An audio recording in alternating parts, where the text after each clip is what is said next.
বুদ্ধদেব ভট্টাচার্য 60-এর দশকের উত্তাল ছাত্র যুব গণ আন্দোলনের মধ্য দিয়ে রাজনীতিতে এসেছিলেন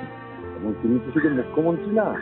দীর্ঘদিন ধরে এই রাজ্যের যুব আন্দোলনের নেতৃত্ব দিয়েছেন, গণ আন্দোলনের নেতৃত্ব দিয়েছেন, সংস্কৃতি আন্দোলনের নেতৃত্ব দিয়েছেন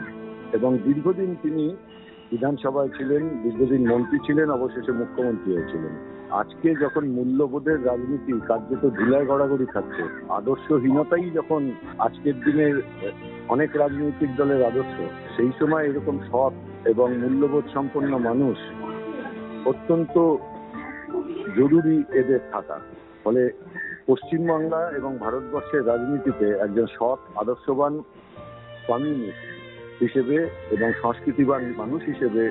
তিনি চিরদিন বাংলার মানুষ তাকে মনে রাখবে এবং বাংলার তরুণ প্রজন্মকে যে স্বপ্ন তিনি দেখিয়েছিলেন, যে স্বপ্নকে পরে ভেঙে চুরমার করে দেওয়া হয়েছে,